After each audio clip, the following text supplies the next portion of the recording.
Fala pessoal, tudo bem? Tudo ótimo com vocês? Estamos online já aqui, começando esse Meetup, agora na hora do almoço.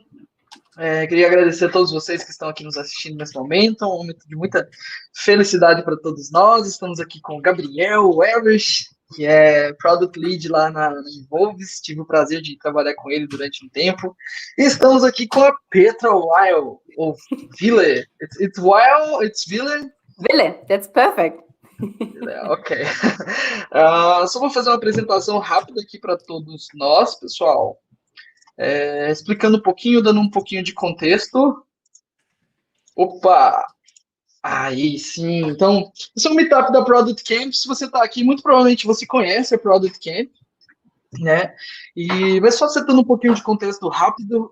A Product Camp é o maior evento de produto da América Latina, tá? A gente teve aí em 2020, né? Ano passado, mais de 1.500 pessoas no nosso evento online. Antes disso, lá em 2019, nós tivemos mais de 1.400 pessoas ali em São Paulo, e eu estava lá e foi demais. Então, se você ainda não participou de nenhum Product Camp, fique ligado aí, se Deus assim permitir, no final do ano a gente puder fazer, né? Algum evento presencial, com certeza a gente vai preferir fazer presencial do que online, né? Tem algumas coisas para acontecer daqui até lá, mas vamos torcer para isso poder dar certo, tá? Alguns dos speakers que a gente já trouxe em alguns dos eventos da Product Camp, em 2019, por exemplo, a gente teve a Melissa Perry aqui com a gente. Ano passado a gente teve o John Cutler falando aqui com a gente, entre vários outros speakers mundialmente famosos aí, com bastante contexto de produto para dar, né? Então, isso foi bastante legal. E aí, então, depois dá uma olhada, entra aí no site da Product Camp, dá uma olhada, vê os melhores momentos. A gente tem conteúdo tanto no YouTube como no LinkedIn. Fica à vontade para dar uma pesquisada aí a respeito de nós, tá bom? A gente está fazendo alguns meetups, vários meetups, na realidade, aí, alguns dos mais importantes, né, com o Sir Martin Kagan esteve com a gente aí no final do ano passado, entre outros, Jenna Bastow, e outros meetups que a gente está fazendo. A gente sempre está procurando fazer pelo menos 1 ou 2 meetups, tanto de produto e agora como de growth também. Então, fique ligado aí com a gente que tem conteúdo bom. E um jabazinho bem rápido aqui para a gente começar esse meetup de forma sensacional. A Petra já está aqui, né, esperando a gente. Que a gente vai ter Product Stars, daqui a pouco, tá? Daqui a alguns dias vai começar o Product Stars. E para quem não conhece, né, se você não sabe todo o contexto do Camp, o Camp produz tanto o Product Camp, o Product Stars, como o Growth Camp. E esse ano a gente chega na 3ª edição da Product Stars, e a gente vai falar sobre fintech. Tá? A gente vai falar sobre produtos de fintech, que é um dos maiores mercados no Brasil e do mundo, né, a respeito de produto. É um mercado muito maduro, e mesmo se você não é de produto do mercado de fintech, com certeza você tem algo a aprender nesse evento de 2021. Vai ser do dia 15 a 16 de junho, então se prepare aí, já entre no nosso site, já dá uma olhada lá, tem preços especiais por enquanto, e daqui a pouco a gente vai estar virando o lote, tá? Então, fiquem ligados aí. Esperamos vocês por lá, tá? Então, acesse aí o nosso site, Product Camp, fica à vontade para acessar nosso LinkedIn, tá? Mandem mensagem pra gente, a gente adora interagir com todo mundo, tá bom? Então, vamos lá, vamos começar esse meetup sensacional aqui com a Petra. Queria deixar só um disclaimer para vocês, que a gente está recebendo perguntas tanto aqui no chat, né? A gente vai estar respondendo umas perguntas tanto aqui no chat do YouTube, como a gente vai estar utilizando o OneAsk, beleza? Eu vou passar para vocês o código do OneAsk right now, que é pcamp-pocket-petra. Vou colocar aqui no banner, aqui embaixo, para que você possa aí fazer a sua pergunta.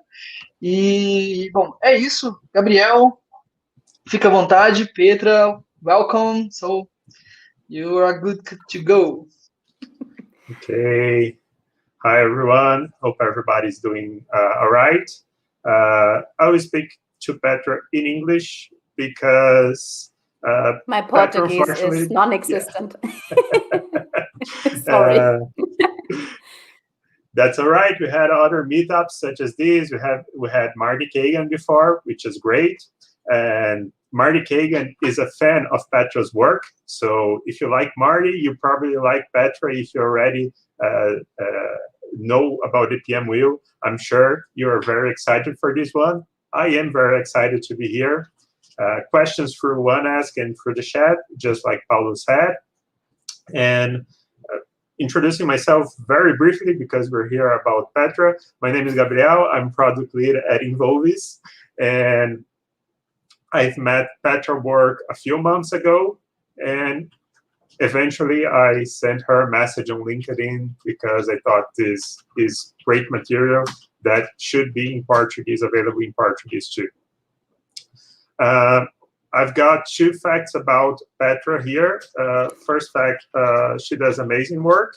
Second fact, she has a book which is very, very good. And I recommend everyone who's leading product managers to check it out. Strong Product People. And please, just go ahead and look up for it. It's great. Petra, could you introduce yourself to us, please? Sure. First of all, thanks for having me, and thanks for reaching out on LinkedIn some months back, because otherwise we would not be here today, right? So there were networking. That's where the magic happens. So hello, everybody. My name is Petra Wille, as already mentioned. I am currently based in Hamburg, Germany. That's why I'm still wearing the big sweater, because it's still pretty cold over here. And what I'm focusing on is people development for product managers in all sorts of forms. So it's my mission to help heads of product and product leads to become the best product coach their employees ever had. And I really try to enable product managers to take control of their self-progression journey. So that's what I do for a living. I'm actually doing this for 7 years now. And the last 2 years, I'm mainly focusing on product leads. And as Gabriel already was mentioning, I actually put some of the learnings on how to coach product people in a book. So that's the quick introduction. And I'm so excited about all the questions you're having. Please send lots of questions for us today, please. Petra, all your work, I've got the book. I didn't read it all the way yet. There are some sections to go, but it's very visual. Like there's a lot of images and drawings and things that just make way easier for us to grasp what the main points we're bringing. And I wish to ask about your background. Were you a product manager before entering the coaching work? And if so, were you already a visual PM? I was. So actually, I started as a software developer, as some of us did. I was earning my bucks with software development for 2 years, I'd say. And then slowly some colleagues said like, hey, you're actually the one, you should be talking to the customers and explain them why are we doing things in this order and ask them about what they actually need and what their pains are and all these kind of things. So I slowly came into this project management role. So that's how it was called back at the time, and ended up in product management later in my career. So I did this at various companies, my own, and I was always a really visual person. I don't know where this comes from. Maybe my mom is an artist. Maybe that's because I ended up drawing a lot of things. And I really find this helpful in coaching situations. If you just have a quick framework to draw, really something easy and simple. Sometimes it just needs to be one picture that helps people to remember what you were talking about. And it helped me as a product person as well to draw roadmaps or draw how products might evolve and all these kind of things. So yes, I always was a visual person, and that's why the book contains more than 100 illustrations. I imagine you counted because you draw them. From what I understood, you draw everything, right? Yeah, I drew it on the iPad, so that's so great. Not so much magic here. It's more a hands-on version of it. Nice. So, Paulo, can you help us and put some visuals on the screen for us? Let's get visual. So, I thought it would be nice for you to explain a little bit about what we're seeing on the screen, what the PMWheel is, so we can get into the questions. Yeah, so why did I create the PM wheel? So when you start, that's what all coaches are supposed to do, right? In the moment you started coaching, the first thing is you do a sort of an assessment. So where does this person come from? What are the current challenges? What is the thing they want to discuss? And what is maybe the next thing they want to learn, and all these kind of things. And becoming a product coach, I was missing this initial assessment. At least there was no structured way for assessing product managers out there that I like and found helpful. So that's why I decided to create one myself. And it was back in 2016 when I started to create the first version of it. And it actually, as you can see here on the graphic, it talks about 8 dimensions. So the first one is understand the problem. So are the product managers able to understand the problems that are the underlying problems of what the customer wants to solve, or what they really, really need, or what could ease some of their pains? And do they understand the business problems as well? Then the next bucket is find a solution. So once you have figured out what is the biggest problem in your industry or in your market, or in the field you're operating in, what is the most promising solution for this particular problem? Those two together are usually what we call product discovery, so to say. Then the next one is do some planning. So is the product manager able to actually come up with a meaningful plan, no matter if you're talking roadmaps or if you do now, next, later? So there are various options how you can come up with a plan, but it is just one option. The next one is get it done. So does this product person know how to execute, how to really create software with the team, how to plan a rollout, all these kind of things. Number 5 is listen and learn. So are they able to launch the thing and then see how customers are using it, looking into data, web traffic, all these kind of things, and then adopt the software, change the software to the needs of the customers? And that is more or less the process we're all so familiar with. And the last 3 buckets are a bit of not fitting into this process thing. This is team. So does the product person know how to motivate the team? Can you motivate the team? If yes, how can you? How to get team buy-in, for example, if you came up with a new product strategy. So all these team-related topics. 7 is personal development or growth. That's an important topic to have. So that's something I want to discuss with a coachee or with my employee from time to time, to say like, hey, are you dedicating a bit of your time to your personal growth? I think that's an important thing. That's why we're here today, right? And the last dimension is agile. Do they understand the basics of agile ways of working? So that's a lot about, have they ever heard about agile values or agile principles? So it's not that I know how to run a retrospective. That's what a lot of product people can do. But the underlying basics, why are they doing things the way they're doing things, that is another dimension. Yeah. It was a very quick run through. That's perfect.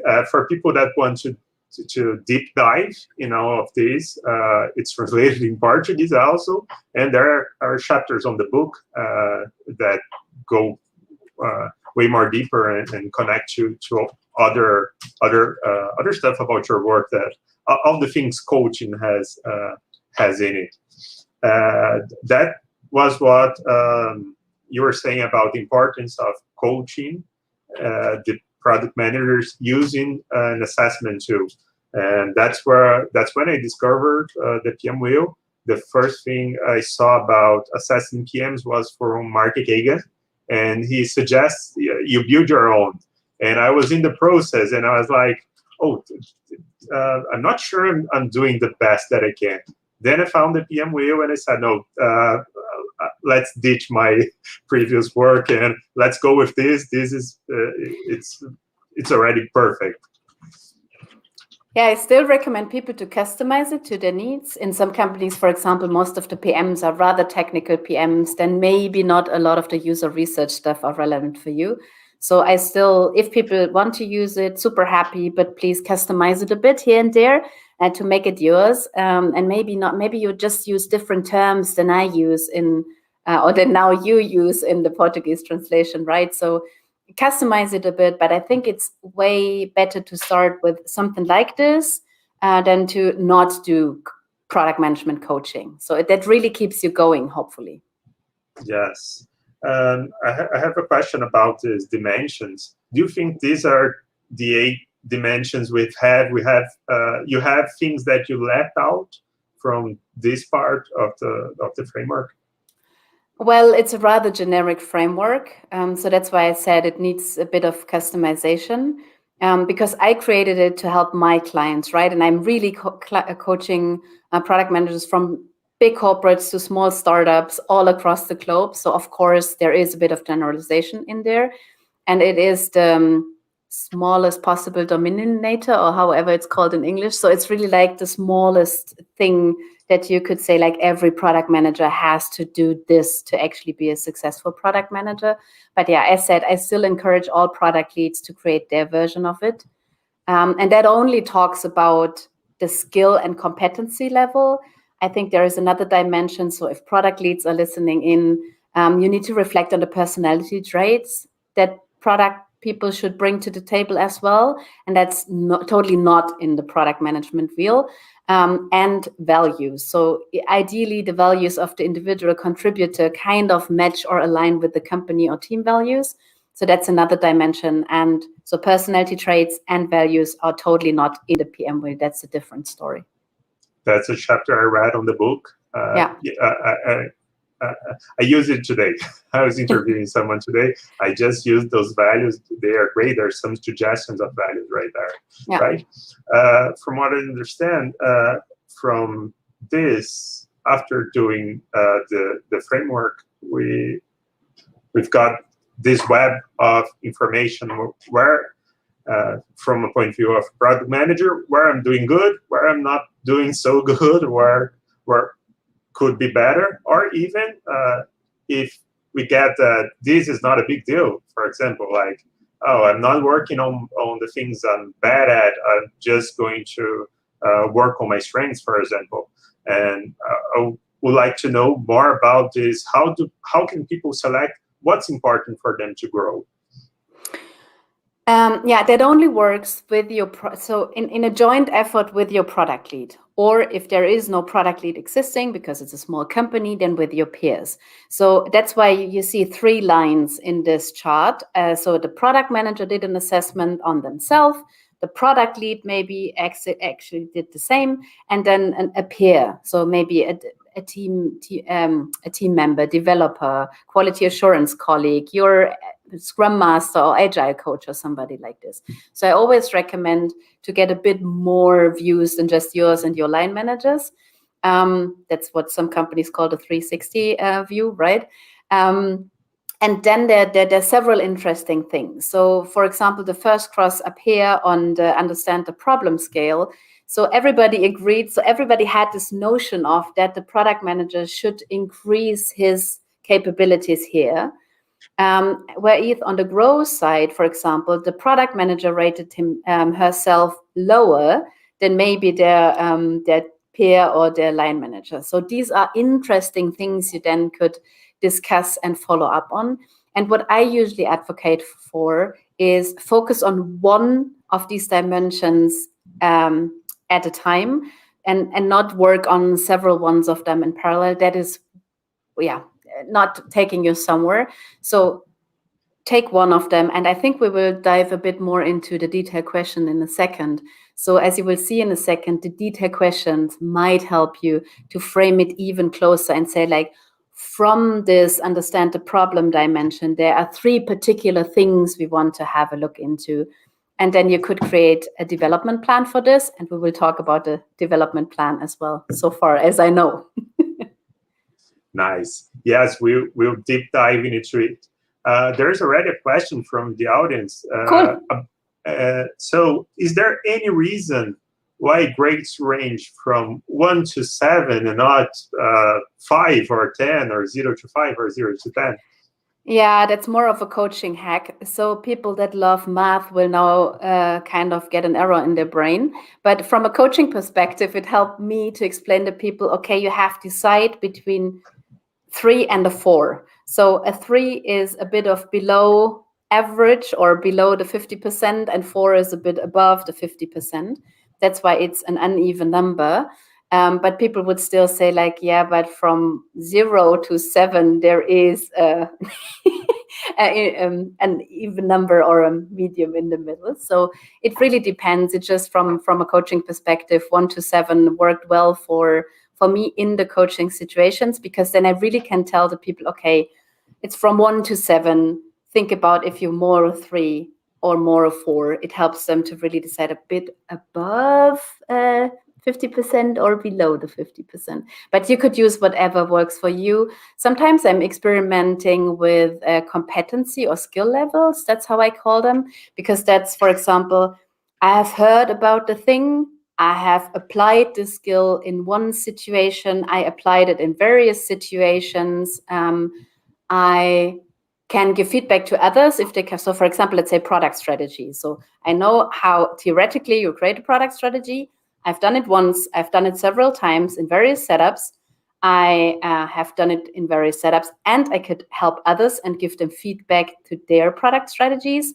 And level number 5 is I'm known for being great in product strategy. And the ultimate level is I'm so seasoned in creating product strategies that really others from external, so from other companies at conferences, turning to me to talk to me about product strategy. So that would be the ultimate level. And sometimes I even use those ones. Need to write a blog post about this one. Maybe that's something I should be doing next month. That's quite interesting. Yeah. I think the average is too comfortable for us to use in people development. It's easy to say, okay, not bad, but not good. But really, pick one, choose one direction where you're going. And if I ask people, rate yourself from 1 to 10, then they always tend to say 5.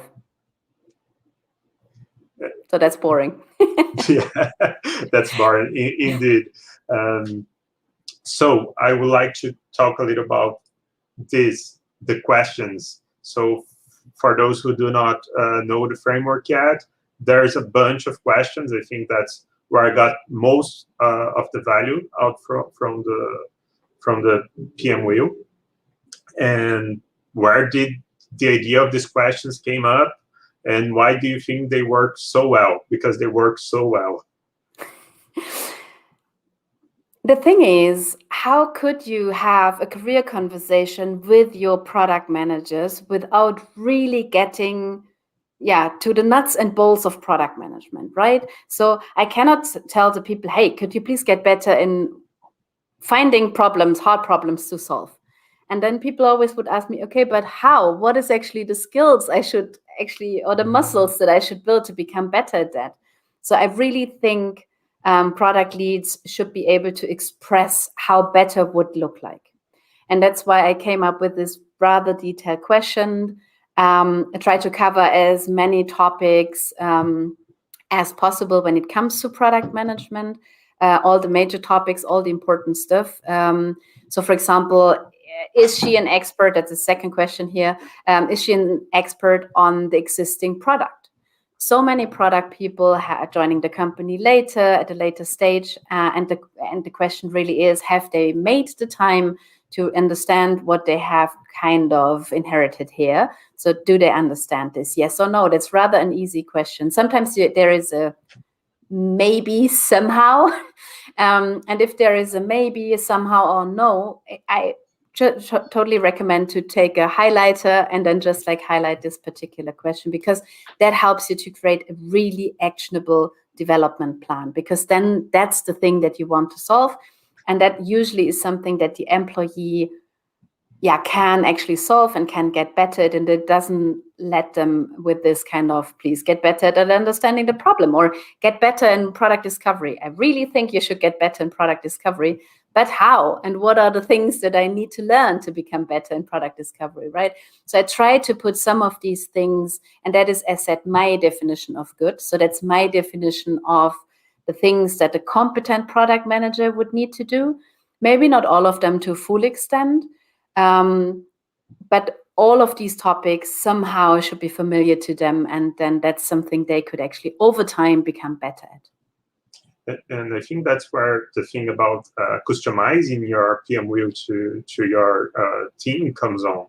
Like it's some questions are very directed to some context. I think there's even one here. Maybe it's a little bit small, but it talks about doing collaborative discovery with other areas like business intelligence or the financial area, and for lots of products that makes no sense at all. What makes sense for your company? I think that this is already great. Okay, let me cross out this question and build a one better for this team, for my context. Yeah, and that's exactly the customization we need to make this work. Yeah, you're right. Or even for different product managers. I've got product managers that are building new products, and I've got product managers in the company that are experienced with new technology, and some are still working on large tech debts. For example, the product manager that's working on tech debt doesn't need the focus to be knowing about artificial intelligence, for example. There's no business over there at this point in time. But things will change, so the questions change, right? Yeah, and you have to take seniority into account. So how competent are they already? Are they just like have recently joined the product tribe and are not so familiar with a lot of the things? So then, of course, they just like rate high for 2 or 3 of these questions, and the other ones are like a blank, no, never done that. So that is something you should take into account as well. And as you were saying, even if and I would recommend to leave the questions in that are just like currently not relevant, right? Because they still could inspire product folks to say like, oh, but that looks interesting. So maybe that's something I want to actually learn more about 2 years down the line or something like this. But you can frame it as a product leader and tell them, hey, look, this part in your current role, I know it's hard to tackle. It's just not something you need to do now. So let's kind of put brackets around it.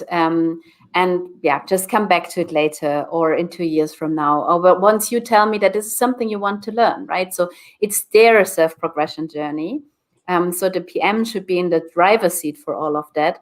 And I always like to be a bit curiosity-driven here, because why not picking the things that the PMs like to learn and help them actually excel in these things? This can lead to a great career conversation about changing context or changing teams, because if the person doesn't want to go in that direction or be very good at the things the team needs, maybe it's something else. Another thing that's quite interesting here is that when I was doing a dry run rating the PMs from my team, there were lots of things that I realized I didn't know at all. Like, I have no clue about this. Maybe I should know something about that. Even if it's not quite important at this moment, at this context, I simply don't know. And this became material for our good one-on-ones, like just grabbing the question and asking them, oh, okay, how do you feel about your 3 months, 6 months, 9 months vision?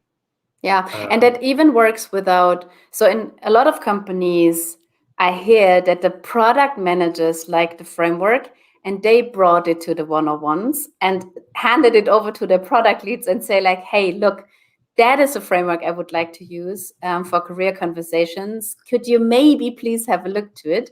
And the product leads liked it in the end. So if there are product managers listening and you like the framework, would encourage you to actually bring this into your one-on-ones, because maybe your product lead is super happy to have a conversation framed by the PMWheel.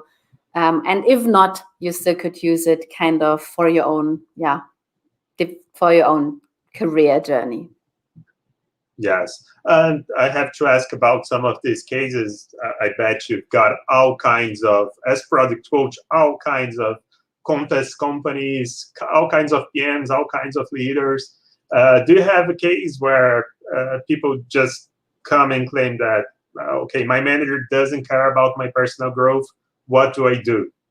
What's your usual advice? Go-to advice? Yeah, there actually was a survey by Mind the Product last year, and they figured out that 75% of the people who were like answering the survey claimed that their managers don't care and don't help them in their self-progression journey.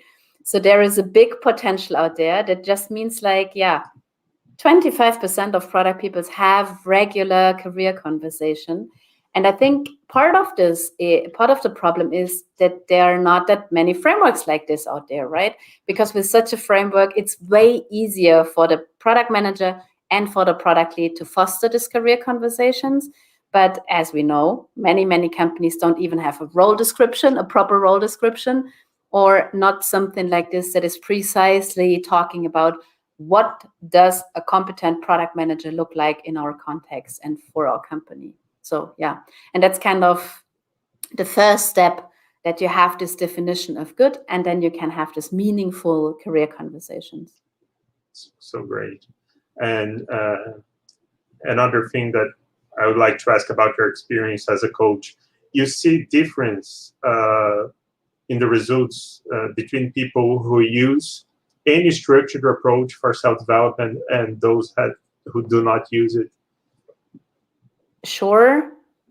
So the biggest difference is if companies really taking it serious on a systemic level, right? So if the HR department already has some interest in things like this and really encourages the product leads to do so, and the company has budget allocated for personal development, no matter where it's a training or coaching, or sometimes it's just like buying some books. Because I still meet product managers that say like, hey, I'm not even allowed to buy a book on the company expense.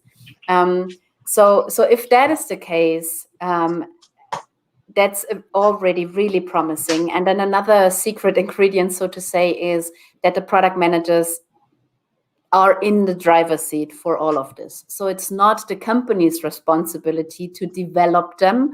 That is super weird, because if you're waiting for others to develop you, it's a bit like, you think sending somebody else to the gym on your behalf would actually give you nice abs. That's not how it works, right? So it should be you doing the heavy lifting as a product manager, but it should be the company supporting you with this. And there's a lot of great content out there, maybe too much great content. And the PMWheel could help you to really kind of narrow it down and say like, okay, these are the 2 things that I currently want to learn. And that helps you to pick the meaningful pieces of content for you so that you actually can really learn. And then another thing is, if companies care about what I call the next bigger challenge. So if your leader really thinks about, okay, Petra wants to get better in product discovery and in customer centricity stuff, but she's currently working with a tech team on fighting tech debt. So then Petra needs a different next bigger challenge. So maybe she needs to work with a team that is more customer focused and more, working at the shop front of the product or something like this, right? So all these are important ingredients to make this a great journey. So great. I want to talk a bit about things that companies already have in their process, like for developing people, such as 360 reviews that are not uncommon nowadays, and also in general performance evaluation. How does already ongoing process and the PMWheel and one-on-ones fit together? That's hard to answer in general, but so a lot of the companies I see, if they have something for performance review in place, it is heavily tied to what we call soft skills, because that is what they can assess across the board. So no matter if it's a software developer, product manager, finance person, or somebody working in BI, you can talk about their soft skills for sure, right? So a lot of these company-wide assessments are talking about that. And I think that's great. Then keep it, embrace it, use it. But it's not talking about what a competent product manager looks like, right? So that is often missing. If it's not missing and the company has an assessment for that, then that's super cool and you don't need the PM wheel at all. Or you want to just check if one or two smaller things of the PM wheel should go into your corporate structure or something like this, right? But that would be great. And then you said like performance reviews. So I advise the people to not tie the PM wheel results to any performance reviews, because it's more about the skills you want to build, and it has nothing to do with the performance of your product, or if you've reached all your goals and if your product is as successful as the company would like it to be. So that's a totally different discussion, an important discussion as well. I think companies need healthy performance culture, but it's not what the PM wheel does. That's more about the things you want to learn, the skill gaps you're having, maybe the strengths you already have, and you don't need to build the muscle more or something like this. Maybe even you're overusing some of the skills. And all of this is the things the PM wheel can help you with. Yeah. That's great. There's a question from the audience. It talks a little bit about the 360 reviews. Let me read it here. Just let me adjust the font. Okay. For 360 reviews, I'm asking peers to review product managers on the 8 dimensions, but as a leader, I'm attributing grades to each question within a subject, plus notes on why that's the grade I'm giving them. Is that a good practice, or is it unnecessary overhead? Any recommendations? It helps a lot of people to do that. I often get asked, okay, why do you just have this nota geral, or however it is called, the overall rating on the bottom down there, for the dimensions and not for each and every question? I put it down there because I don't want it to have this performance review thing, right? So it's not you have to tick all the boxes and then you get an A+. So that's not the idea here. And that's why I just decided to not do it. But I totally agree that it's easier for some people to do it per question, to be more detailed and to add some notes per question as well. So that's not uncommon. I see a lot of my coaches coming with exactly that. So they really add a rate for each and every question, and then more or less they're building their overall note down there in the bottom from that. So there are no recommendations here. If it's easier, it's always what's easier for the person you're talking about. So if it's easier for the PM to do ratings per question, go for it. If it's easier for the other stakeholders or peers to give the overall rating, then that is the way to go. So yeah, whatever is the preference of the people that are filling in the form, so to say. Oh, that's very important. I need the most feedback that I can get. Why don't I adjust the way I will get feedback for how can I get more feedback? It makes lots of sense. I want to change the visuals here for us to talk about a little bit about the future self. The future self was actually the first thing I used from the PM wheel, because I already had a glimpse and had some agreements with the product managers I work with from, okay, these are the main things we should be working on right now. And so the future self fit like a glove because it's very lean, and that's something I was looking for. It's not like, okay, let's build my 6-month plan here with all the tasks and all the books you should read and everything you should do.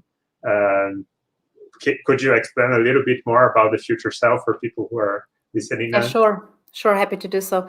So as said, once you figured out what are the topics that the PM wants to improve, or the skills they want to acquire, or the muscles they want to build, then you create one of these future self, or fill in one of these future self canvases per topic, right?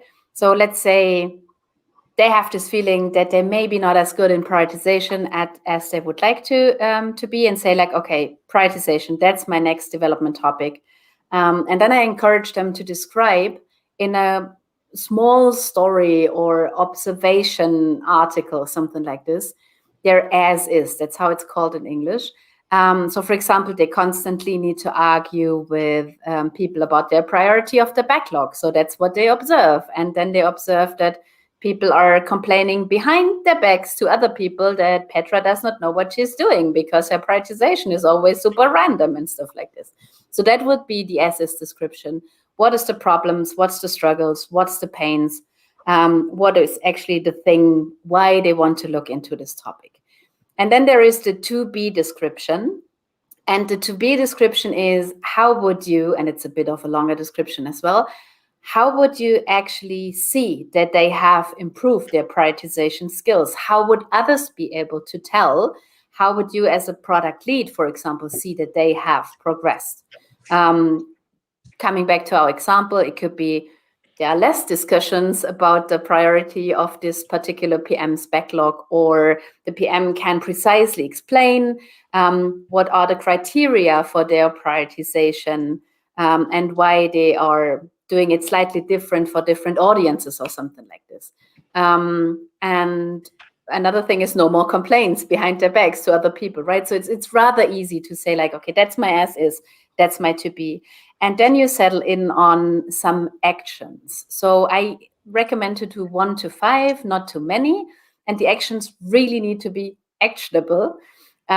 So, for example, something like reflect on my own prioritization process, really write it down, because a lot of PMs do prioritization, but they have never reflected on the criteria. So reflect on it, put them down, discuss it with the stakeholders, make sure they understand it, explain the process of prioritization to them, and then refine it until you reach the to-be state of lesser discussions and people understand how prioritization works in their world or something like this. And last but not least, the time frame. That helps to ask the people, okay, and how long do you think it will take to actually make this happening? Because we know product people are busy, so don't be too hard with them here. Put something like 3 to 4 months, and then you may want to create another future self for a different topic. That is another important thing, yeah. And that's not on here. Agree on follow-ups and ask. So if you're product lead, ask them how often you should nudge them and think like, hey, what about these actions? Have you thought about the actions? Are you working on your future self? And if there are no product lead around and you're a product manager, then find somebody else in the company doing this kind of Petra, you wanted to work on your prioritization stuff, and that's your next action. And how likely is it that you will finish it this week? So somebody needs to do the nudging. I love this. I love the concept. Even if I'm around to be that person, to be this person who is nudging, that they have an honest pair. I love product managers and product designers working on that. Like product manager planning for a presentation, the product designer know that this person is working on their presentation skills, and they're going to be the ones who are very incisive, very close to that, and giving honest feedback all the time. I love this idea. Yeah. And you said defining the as is and to be should be easier. It's supposed to be easy. Lots of times we actually struggle a little bit differentiating to be in actions. Do you have ever had this problem with some of your coaches? Yeah. So what I usually say, like, the to be is really talk about the emotions you will be having once this problem is solved, or once you really are good in this skill. So it's really more of, oh, it will be such a relief if these bloody discussions with my stakeholders end. So then that is what should go into the to be. And actions are really things that you can tick off a list, right? So it's really like, okay, I put down the criteria for prioritization on paper, check. And now I will discuss it with my stakeholders. That's my next action item. So that's things you can tick off a list. And the to be is really more like, okay, how will it feel once you learned this? What will you be able to do once you, I don't know, what is a different skill?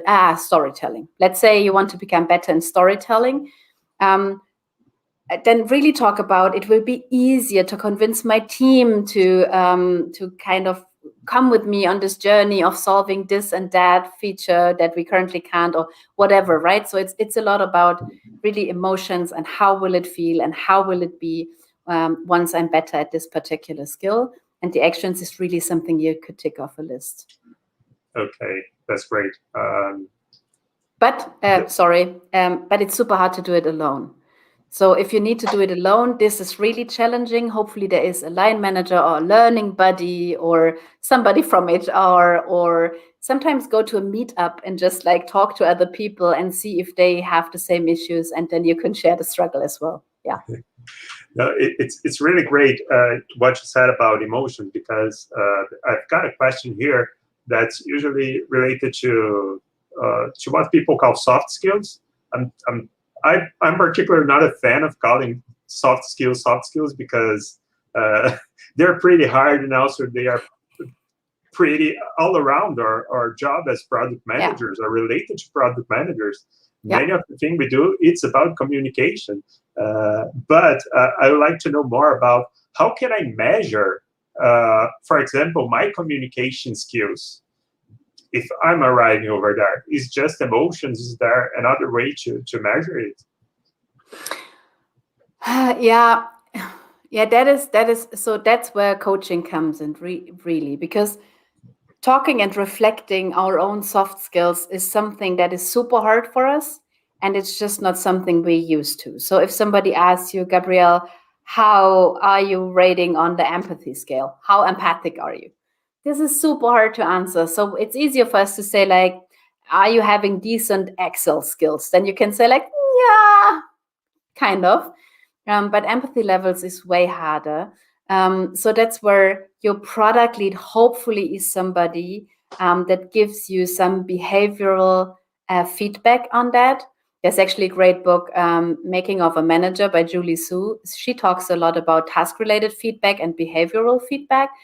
And I think it is important that product leads are in a position where they give some behavioral feedback and say, like, hey, look, that's what I observed, that's pattern I see, that they understand how to have these candid conversations that you need to have from time to time, hard conversations, so to say. And that is what it takes for some of the soft skill conversations, right? So you have to reflect what you see and then really think about how can I communicate and help my product managers to work on these skills. And as said, it's more of looking into coaching techniques and lesser of looking into what do other product companies do and what's it about product culture and stuff like this, because it touches, there is an iceberg model that I use in the book as well, right? And skills is on the tip of the iceberg, and that's the easy thing. It's easy to change.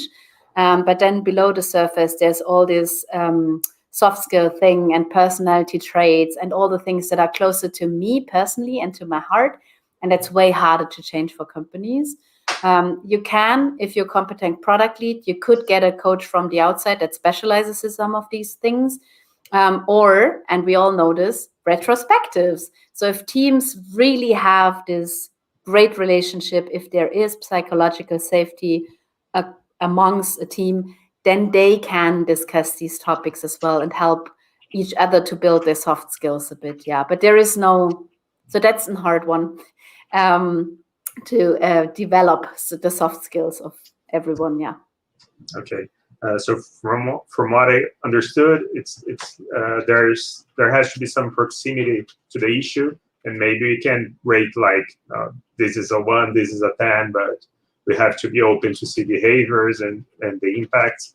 And some people for people that are standing a little bit on the outside, such as a product leader, it's sometimes it's a bit easier to see the cause or relation of changing behaviors. Yeah. I've got one here from the audience that it's about this person has a feeling that the PMWheel there's not much on specific hard skills, and first of all, I would like your position on that. Do you think the PMWheel is more about hard skills or soft skills? Sorry, say it again. Do you think the PMWheel has more about soft skills or hard skills? I think it talks more about hard skills, because, for example, it says things like Is the PM able to conduct user interviews, and do they know about human biases and how human biases are influencing user interviews? And that, for example, for me are totally hard skills, but maybe other people still would say like interviewing techniques are not hard skills, they're soft skills because they're based on if I can connect with people and if they resonate with what I'm saying and with my prototype. So maybe it's a bit of a definition thing. But I think it talks about a lot of the things that you need to be able to do. Yeah, but as said, it's a bit of a definition of, is doing a user interview a hard skill, or does that require a lot of soft skills? Yeah, I think that's great. There's both aspects, right? Like I'm talking to someone, but also there's our techniques that I can use. And some of these techniques will make me a better communicator. Yeah. So how can you be a purist in this sense? Like, yeah, and it talks about, can somebody create a business plan or something like this? So I totally would consider this to be a hard skill, so to say. If you can, because it's a yes or no thing. Can you create a business plan? Yes, no, maybe. Yeah, but as said, there's for sure many things where you can actually discuss whether it falls into the hard or the soft skill bucket. Yeah, and also hard skills that have some soft skills on that are impediments, for example, for it to happen. Sometimes there is a problem. The person is not courageous enough to try new things, and maybe that's limiting the person to evolve in some hard skills. Yeah, exactly, and that's why I totally belong to your tribe of. I think we find it hard to separate the hard skills from the soft skills, because what we want to do is, so we're all human beings, we employ human beings, everybody should be able to bring their whole self to work, and so it is hard to differentiate the hard and the soft skills thing. That's so great. I will keep grabbing more questions from the audience. People, if you have more questions, we're going into our final 10 minutes. I still have one or two that I think are great that I really want to ask. The most voted question we've got right now is that, do you think the title of senior product manager is being offered too easily as a hiring or retention argument due to the lack of professionals to fill out all these positions? So that really depends on the company. So some companies have this policy of, with whatever role you come in, you get kind of the product manager title, and then we can take it from here. If you then are a promising candidate to be promoted, you will be promoted. But first of all, even have you been platinum, super senior product manager before, we pull you back to the product management level, right? So it's not that I can say like, yes, that is the common practice, but I totally can say that some companies, or especially it's not companies and it's product leads, it's on the product leads. Sometimes they just like don't want to have this conversation again about, no, you're not on our senior product management level. And why is this? Because they don't have such a framework. If they have their definition of that's how a competent product manager looks like, and that's the things that a senior product manager should be able to deal with. For example, he should be able to work on more strategic products. He should be able to deal with the management board way more often. All these kind of things, right? So what are the things that are on top of being a competent product manager, necessary to be called a senior product manager in your organization? I think you need this definition. If you don't have this definition, then I often see that people are promoted too easily. Yeah, but I'm not a big fan of titles anyway. So whatever your title is, I would love to have the conversation first, and then usually with some questions from the PMWheel, for example, I get the idea of where this person actually stands and what they're able to do and what they've done so far. As a coach, sometimes you get people that have the senior PM title, but you feel they're way back in the scale, that should have much more work to do before getting the title. The more startup the environment, the more I'd say yes, because it's not uncommon in a startup that people they join in their 20s as the first product manager. 2 years later, they're senior product manager. 2 years later, or 1 year later, they're CPO. So that's what I often see. And there is no problem with this, because if they fill the CPO role in that particular startup, right, then they should be called the CPO. But they should also be aware of the fact that if they join a different company, that might mean nothing, because they still have to learn so many other things and have not been dealing with all the aspects of a full-fledged product manager, so to say. Yeah, but that's just how things work, right? If you are the one leading the product tribe in a startup, then why not taking this title of CPO or head of product or something like this, even if you don't have a lot of experience? Great, that makes a lot of sense. It's the job that people have at that moment, at that point. Yeah. Is there a best cadence, like regularity, that we should review the product managers? It's like once a month, every semester. Is there any best practice? So I just can talk about back at the time when I was managing product people, I tend to plan my team once a year and really thought about, okay, how much do I want to grow this team over the next 12 months? What are the talents that we need? What are the skills that we're already having? And what are the things that we might want to bring in from the outside when we're hiring new people? And then for sure, we had something like the big PMWheel first initial assessment. That's something I do once. And then we just have it on a quarterly cadence, more or less. It's always a bit more about what the product man. So it's their thing. They're in the driver's seat. They know that I love to use the PMWheel. The only thing that I always make sure is that they have a filled out future self, right? So if they have their next 5 topics for what they want to create a future self, fine. Then we may not take out the PMWheel for another 12 months.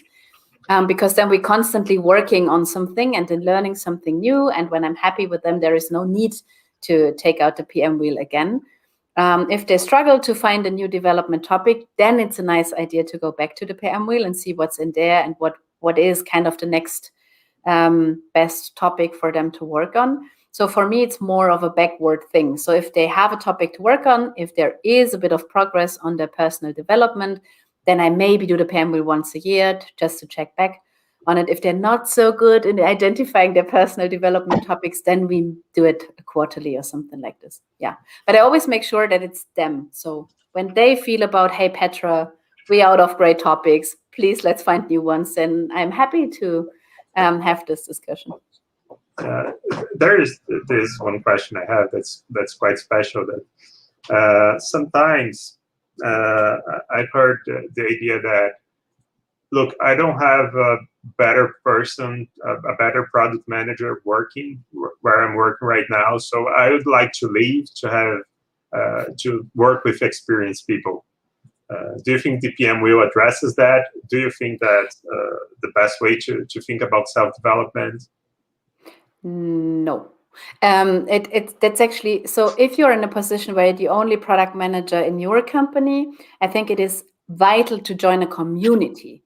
And it can be a super local community with just 4 other product folks that you know from a random meetup like today's meetup.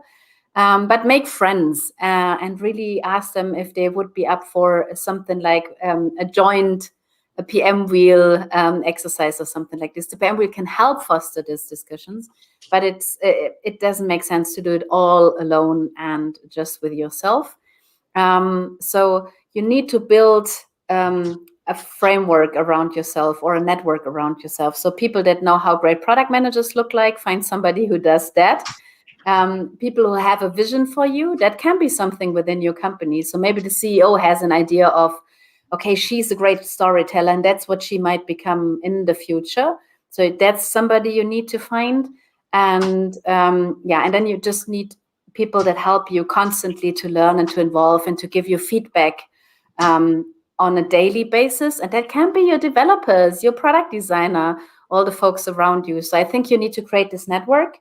And this person that knows how great product managers look like, if that's not available in your company, go find somebody outside of the company, in a community. So there's so many great communities out there. Just go join them, make use of it, and find your one or two folks that help you on your journey. Yeah, but at some point in time, it might make sense to leave this company, right? So if there's nothing else to learn, then still. And we tend to change jobs. I don't know if that applies for Brazil as well, but in Europe, people tend to change jobs every 2 to 3 years.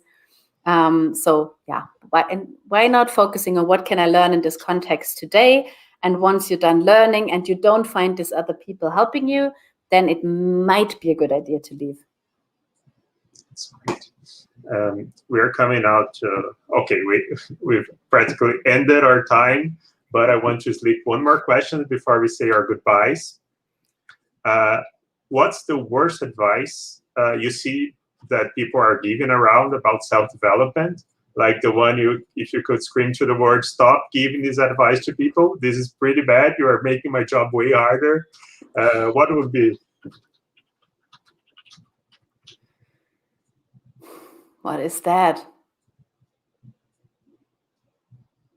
Yeah, so I think that the worst advice is, or it's more of a perception, it's not advice, but so many people think that personal development and learning new things needs to be expensive.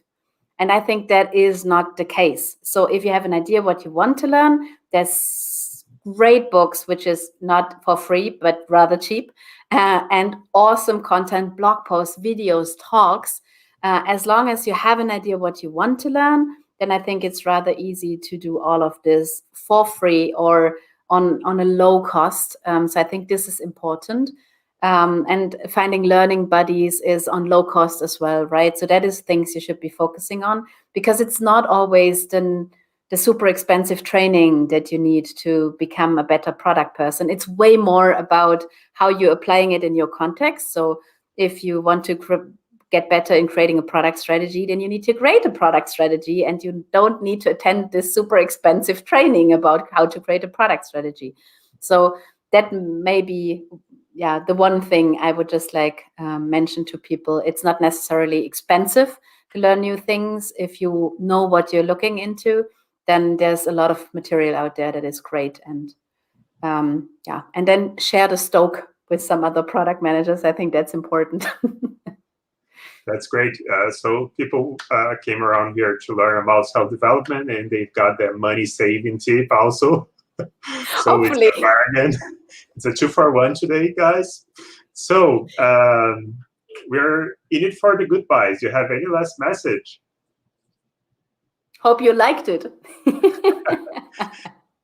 Hey, people, thank you very much. Thank you very much, Petra. We're Thanks done for inviting today. me.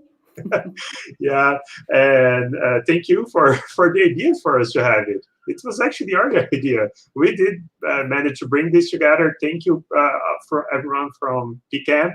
Thank you for everybody who was in the chat, sent questions, and see you all. Bye-bye.